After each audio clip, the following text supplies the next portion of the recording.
इथे बोलायचंही मला माहिती नव्हतं, पण इथे उपस्थित असलेले आमचे दोन्ही आमदार महोदय अमिनीताई आहेत, मनीषाताई आहेत, ज्योतिताई दिसत आहेत, शिल्पाताई आहेत, मंचावर उपस्थित असलेले आमचे DC साहेब, या युनिव्हर्सिटीचे सगळेच महत्त्वाचे अधिकारी आणि विद्यार्थी.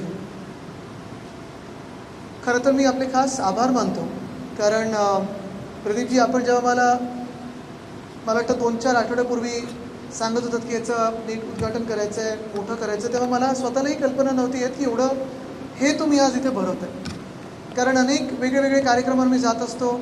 हिंदुत्व सम्राट बाळासाहेब ठाकरेंची आठवण ही प्रत्येक महाराष्ट्राच्या माणसाला, देशाच्या माणसाला आपल्या परीने वेगळे आहे.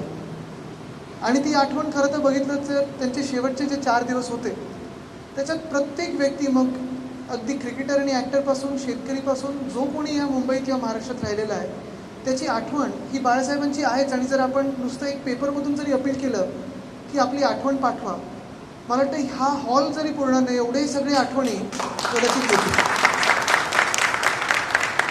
पण हे सगळं होत असताना आज जे आपण जे काही इथे फोटोग्राफीचं एक्झिबिशन केलेलं आहे की त्यांचे वेगवेगळे क्षण जे टिपलेले आहेत, काही त्यांच्या तरुणपणातले आहेत, काही आपण बघतो की त्यांच्या तरुणपणापासून अगदी शेवटापर्यंत जे काही, म्हणजे शेवटचं जे आहे तिथे मी जाऊ शकलो नाही, तिथे मला बघावंसं पण होत नाही. अर्थात कधी ना कधी आम्हाला त्यावेळची भाषणं पण ऐकायची जी इतर नेते मंडळींनी त्यांच्यावर केलेली, पण अजूनही ती हिंमत होत नाही. म्हणजे अक्षरशः डोळ्यात पाणी येतं असं तो तिकडचा जो एक डिस्प्ले आहे तिथून मी लगेच पुढे गेलो. पण हे सगळे क्षण बघताना पुन्हा एकदा ते आनंदाचे दिवस आठवतात. आणि जे आपण सांगितलं आत्ता की नातू आणि आजोबा हे जे काही रिलेशन असतं ते खूप वेगळं असतं. म्हणजे मला आठवतं लहानपणीपासून अगदी पहिल्या वर्षापासून आत्तापर्यंत जर बघितलं, मी त्यांना माझ्या 22व्या वर्षापर्यंत बघितलं. आणि एक काळ असा होता नवीन मातोश्रीत जेव्हा आम्ही गेलो, जुन्या मातोश्रीत तर अर्थात मी त्यांच्याच खोलीत झोपायचो, माझी आणि त्यांच्यामध्ये झोपायचो. त्यांच्या मजल्यावर खूप मस्ती चालायची. आम्ही सगळे इतर नातवंड, म्हणजे मी काय म्हणतो राहुल दादा पण इथे येऊन गेलो, तो पण, आम्ही सगळे वाटेल ते त्यांच्या खोलीत करत बसायचो. मग कधी भिंती आम्हाला तेच क्रेयॉन्स द्यायचे. तुम्ही विचार करा, जागतिक प्रसिद्धीचा कार्टुनिस्ट आणि त्यांच्या भिंती आम्ही खराब करायचो. मग ते त्यांना त्याचवेळी कदाचित कळलं असेल आम्ही कोणी त्या आर्टच्या दिशेने चाललो नाही. आम्ही फोटोग्राफर कोण म्हणजे आता राहुल दादा अर्थात आर्ट्स म्हणजे फिल्म बनवतात, मी थोडं फोटोग्राफी आणि पोएम्स करायचो 5-6 वर्षापूर्वीपर्यंत. मग राजकारणात अजून थोडं पुढे आल्यानंतर ते सगळं सुटून गेलं. पण ही सगळी मस्ती मग साधारणपणे आम्ही जेव्हा नवीन मातोश्रीत आलो तेव्हा मी आणि त्यांचे जे पी आहेत रवी म्हात्रे, क्रिकेट त्यांच्या हॉलमध्ये खेळायचो. त्यांची बैठक सुरू असायची VC साहेब. अक्षरशः तुम्हाला सांगतो की ते बैठकीत, आणि 2002-2004च्या काळात केंद्रीय मंत्री देखील त्यांच्या घरी यायचे भेटायला. तुम्ही विचार करा, असं एक सीन असायचा की त्यांची बैठक चालू आहे, कोणतरी केंद्रीय मंत्री, 2-3दा मला आठवतं केंद्रीय वित्तमंत्री वगैरे बसले, चर्चा सुरू आहे, आणि इथे आम्ही क्रिकेट खेळतो त्यांच्या बाजूला, कधी बॉल त्यांच्याकडे गेलेला आहे. आणि हे सगळं चालू असताना जेव्हा उद्धवसाहेब यायचे त्यांच्या मजल्यावर आणि आम्हाला अरे ते काय चाललं तुझं इथे, बैठक चालू, तू क्रिकेट खेळतो, तेव्हा साहेबात सांगायचे नाही रे खेळू दे त्याला, जाऊ दे, मुलं खेळणार कुठे. हे सगळे आमच्या तिथे चालू असायचं. मला अजूनही आठवतं आत्ता येताना इथे प्री मॉन्सून वर्कची आमची तयारीची बैठक झाली BMCमध्ये. आणि ते साधारण असंच असतं की पूर कुठे येऊ नये, पाणी कुठे तुंबू नये, कचरा असेल तर त्याचं नीट विल्हेवाट आत्ताच करा, प्री मॉन्सून वर्क्स जे असतात रस्त्याची वगैरे ती पूर्ण करा. पण त्यावेळी पाऊस थोडाफार जरी पडला, गुडघे एवढं पण नाही, आपल्या साधारण अँकलपेक्षा जास्ती जर पाणी कुठेही तुंबलं असेल तर मोठ्या साहेबांचा फोन आईला यायचा आणि मला कळायचं की 8-8:30ला फोन म्हणजे हा आजाच असेल. आम्ही सगळे प्रेमाने त्यांना आजा बोलायचो. आणि अगदी घरी अरेतोरेचं वातावरण असायचं. कधी त्यांनी असं आम्हाला जाणवू दिलं नाही की मी म्हणजे कोणतरी मोठा नेता आहे किंवा काय. फोन यायचा की आज जरा पाऊस जास्ती होतोय, पाणी तुंबायची शक्यता आहे, आणि आम्ही प्रार्थना करायचो पाणी तुंबू दे.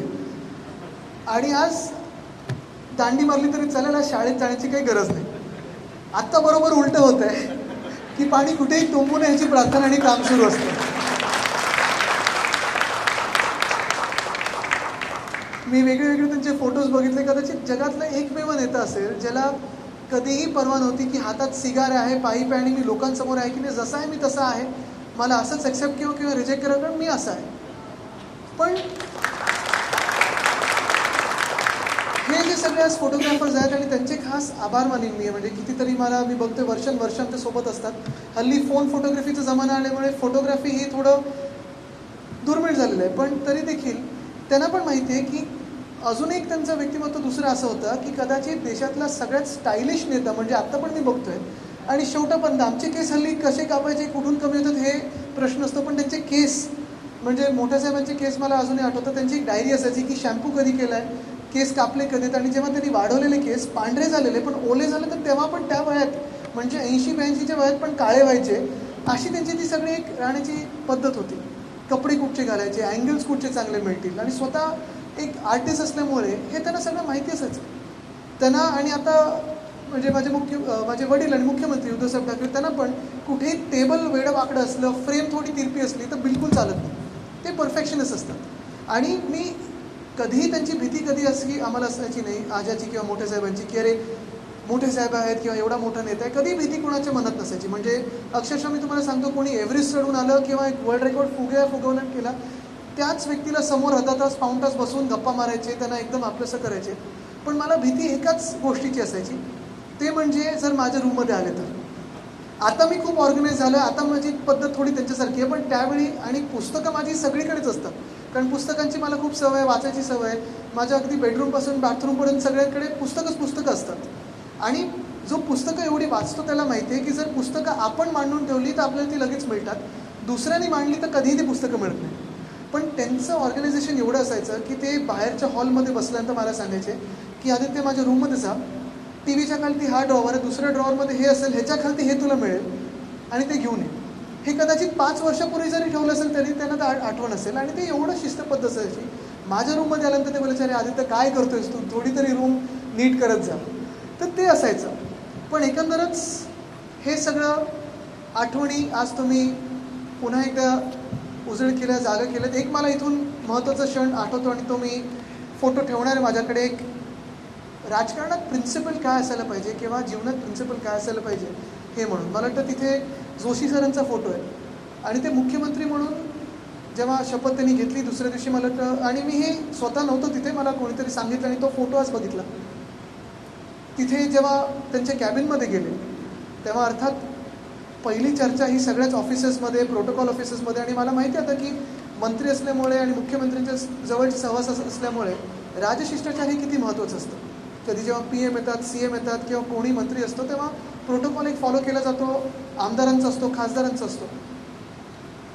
आणि ते होत असताना चर्चा ही होती की जे मुख्यमंत्र्यांची खुर्ची आहे त्याच्यात बसणार कोण, म्हणजे मोठे साहेब बसणार की मुख्यमंत्री मध्ये बसणार, बरं सांगणार तरी कोण मोठ्या साहेबांना, अशी हिंमत त्यावेळी कोणाचीच नाही. पण त्यावेळी ते बघितल्यानंतर मला वाटतं असं काही घडलं की बाळासाहेब आल्याने सांगितलं तो मान मुख्यमंत्र्यांचाच असतो, त्यांनी तिथे बसायला पाहिजे, मी बाजूच्या खुर्चीत बसतो. पण तीच शिकवण ही आम्हाला त्यांनी त्यावेळीपासून दिली. आता आपल्याकडे मला माहीत नाही, पहिल्यांदा जेव्हा मुख्यमंत्री उद्धवसाहेब ठाकरे झाले तेव्हा मला वाटतं एखाद्या तहसीलदाराच्या ऑफिसला गेलेले आणि तसाच एक क्षण काहीतरी झाला की त्यांना ती खुर्ची दिली. आणि हे नुसतं सरकारमध्ये नाही तर खूप वेळा आपण जर बघत असाल तर जेव्हा आम्ही शाखेत जातो तेव्हा शाखा प्रमुखाला त्याच्या खुर्चीत बसायला देतो, कारण तो मान त्या व्यक्तीचा असतो, त्या पदाचा असतो. आणि हे आपण सर्वांनीच पाळून पुढे गेलं पाहिजे. मला वाटतं ह्या काही गोष्टी शिकण्यासारख्या आहेत. अजून एक आपल्याला दिसतं की पवारसाहेबांची आणि मोठ्या साहेबांची मैत्री ही तेव्हापासून मी वर्षानुवर्ष होती. कधीतरी मला खूप वेळा वाटतं की आज हे जे महाविकास आघाडीचं सरकार झालेलं आहे, खास करून ही जी एक युती झालेली, एक मैत्री झालेली आहे, ती बघायला मोठे साहेब इथे असायला पाहिजे होते. कारण जे काही मी त्यांच्यासोबत राहिलो आहे, मग माझी एक सवय होती लहानपणीपासून की मला राजकारणात इंटरेस्ट असल्यामुळे त्यांच्याबरोबर किंवा वडिलांबरोबर दौऱ्याला निघून जायचं. म्हणजे एक क्षण असा होता की एक निवडणूक जिंकलेलो आणि 4थ्या दिवशी माझी ICSEची फायनल परीक्षा सुरू होती. मी आईला न सांगता गाडीत बसलेलो आणि वडिलांबरोबर एका दौऱ्यावर गेलेलो आणि आईचा शॉकून फोन आला की आदित्य परवा तुझी परीक्षा आहे, तू कुठे दौऱ्यावर चाललाय. पण हे होत असताना जे काही मी बघितलेलं आहे की जेव्हा राजकारण ही सगळी मंडळी जेव्हा त्यावेळी अग्रेसर होती, जेव्हा नेते पुढे होते, मग प्रमोदजी असतील, पवारसाहेब असतील, मोठे साहेब असतील, त्यावेळीचं राजकारण हे खूप वेगळं होतं.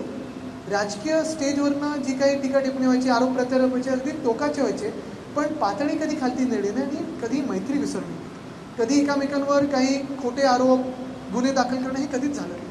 आणि मला वाटतं ते आज मिसिंग आहे. पण मला हे पण वाटतं की जर आज मोठे साहेब असते तर त्यांना सर्वात जास्ती आनंद त्यांना झाला असता की त्यांच्या मित्राबरोबर युती आणि एकत्र आल्यानंतर महाराष्ट्राला पुढे नेण्याचं काम आज शिवसेना करत आहे. हे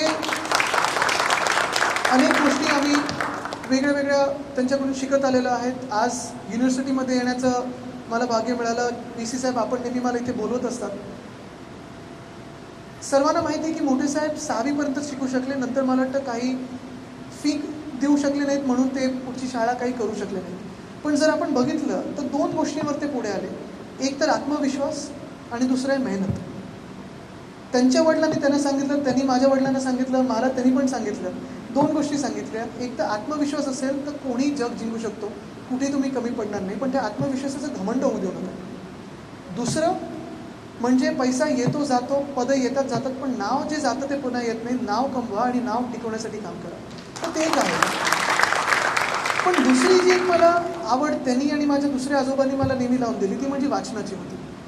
आणि लहानपणीपासून, आणि मी थोडा त्यावेळी गुटू पण होतो, जाडा थोडा होतो, मला एखादं पुस्तक दिलं की मी 3-4 तास त्यात जागी बसून पुस्तक वाचत बसायचो. तेव्हा काही वाचता यायचं नाही, 2-3 वर्षाचं, पण ते चित्र दिसायची, वेगळी आवड निर्माण व्हायची. पण मला त्यांनी ही सवय लावली. आणि तुम्ही त्यांची खोलीत जर आज पण आलात तर तुम्हाला दिसेल की त्यांच्या समोर वेगळ्या भाषांचे डिक्शनरीज होते.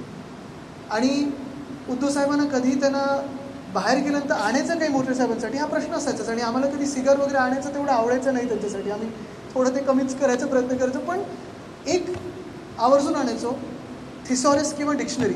आणि मग इंग्लिशीत आणायचोच, इतर काही भाषांची, फ्रेंच भाषा असेल, त्यांनी मी पोएट्री लिहितो म्हणून मला त्यांनी वेगळ्या भाषांच्या डिक्शनरी त्यांनी स्वतःहून दिल्या. आणि आमचं डिक्शनरीवर वेगळ्या चर्चा व्हायच्या. म्हणजे त्यांची एक सवय होती, सकाळी 6-6:30 वाजता ते उठायचे, स्वतः पेपर वाचायचे, मार्क करून ठेवायचे जे प्रश्न त्यांना कठीण वाटतात. आता 6वी नंतर जर माणूस शिकला असेल तरी त्याला इंग्लिश येतं, हे आश्चर्याची गोष्ट आहे. पण जे प्रश्न किंवा जे शब्द कठीण वाटतात त्याचं अंडरलाईन करून त्याचे उच्चार कसे असायला पाहिजेत. मग रवी लोढी साहेब म्हणून आमच्याकडे यायचे, ते त्यांचे मित्र होते, किंवा मला दिवसभर ते विचारायचे की आधी त्याचा उच्चार कसा. मग 5 दिवसानंतर परत ते उच्चार करायचे की याचा उच्चार मी बरोबर करतोय का, वापर बरोबर करतोय का. त्यांची स्वतःची एक दृष्टी होती. आणि मला आठवतं जेव्हा शेवटी ते हॉस्पिटलला पण ॲडमिट झाले, त्यांच्या आधी हॉस्पिटलच्या रूममध्ये आमच्या देवीचा फोटो, त्यांच्या आईचा फोटो, आणि त्याचसोबत डिक्शनरी ह्या रूममध्ये त्यांच्या पहिल्या लावल्या. तर ही त्यांनी शिक्षणाला जास्तीत जास्त बळ देण्याचा प्रयत्न केला, महत्त्व स्वतःच्या जीवनात आणलं. आणि मला वाटतं आपण सगळेच समाजकारणात असताना, राजकारणात असताना हे जे काही त्यांचे प्रिन्सिपल्स असतील ते पुढे नेणं हे खूप गरजेचं आहे. हे जर आपल्याला कळले तर थोडंफार आपल्याला हिंदू सम्राट बाळासाहेब ठाकरे काय होते हे काही थोड्या ह्याच्यात आपल्याला पर्सेंटेजमध्ये कळतील. कारण एकंदर त्यांचं जे व्यक्तिमत्व होतं, जे काय होतं ते कधीच कळणं शक्य नाही. तो एक अभ्यासाचाच विषय आहे. पण मला वाटतं आज आपण हे जे इथे एक्झिबिशन केलेलं आहे, मी पुन्हा ते आपल्या शुभेच्छा देतो. पण आज मंत्री म्हणून नाही, आज आमदार म्हणून नाही, आज राजकीय माणूस म्हणून नाही, पण त्यांचं नातू म्हणून आपल्याला आभार मानतो आपले, की आपण हा मान माझ्या आजोबांना दिला आणि आमच्या परिवाराला दिला. धन्यवाद. जय हिंद, जय महाराष्ट्र. वंदे. मराठ्यांची तळपती तलवार म्हणजे